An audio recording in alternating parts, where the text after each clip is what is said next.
দীর্ঘ ২২ বছরের অপেক্ষার অবসান। অবশেষে খুলনার মাটিতে পা রাখতে যাচ্ছেন বিএনপির চেয়ারপারসন তারেক রহমান।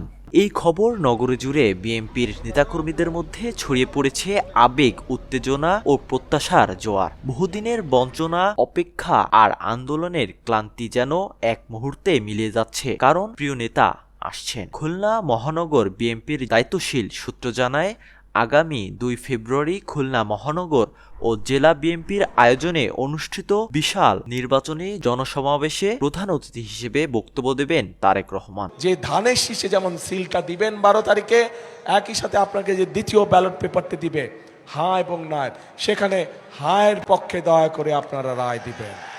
নগরীর বিএনপির সাধারণ সম্পাদক শফিকুল ইসলাম মনা জানান, ২ ফেব্রুয়ারি সকাল ১০টায় খালিশপুরের প্রভাতী স্কুলের মাঠে এই জনসমাবেশ অনুষ্ঠিত হবে। ৩০ জানুয়ারি রাতে খুলনা বিএনপির শীর্ষ নেতা কর্মীদের এক গুরুত্বপূর্ণ বৈঠকে চূড়ান্ত হয় এই সিদ্ধান্ত। বৈঠকে উপস্থিত ছিলেন খুলনা ২ আসনের প্রার্থী নজরুল ইসলাম মঞ্জু, খুলনা ৩ আসনের প্রার্থী রকিবুল ইসলাম বকুল, কেন্দ্রীয় তথ্য সম্পাদক ও খুলনা ৪ আসনের প্রার্থী আজিজুল বারী হেলাল, খুলনা ৫ আসনের প্রার্থী আলী আসগার লবি সহ মহানগর ও জেলা বিএনপির শীর্ষ নেতৃবৃন্দ।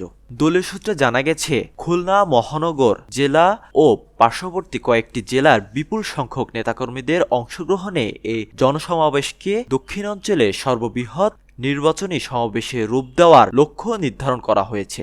আনুমানিক ৮ লক্ষ মানুষের উপস্থিতি টার্গেট নিয়ে ইতিমধ্যে ব্যাপক প্রস্তুতি শুরু করা হয়েছে। মহানগর ও জেলা বিএনপি ও অঙ্গ সংগঠনের মধ্যে দায়িত্ব বন্টন করা হয়েছে। সমাবেশ সফল করতে সমন্বয়ে আবাসন, শৃঙ্খলা, মিডিয়াসহ ৬টি উপকমিটি গঠন করা হয়েছে।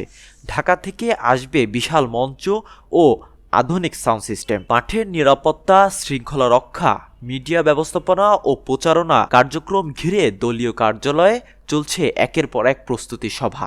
ইতিমধ্যে নগরী ও জেলায় প্রচার মাইকিং শুরু করা হয়েছে।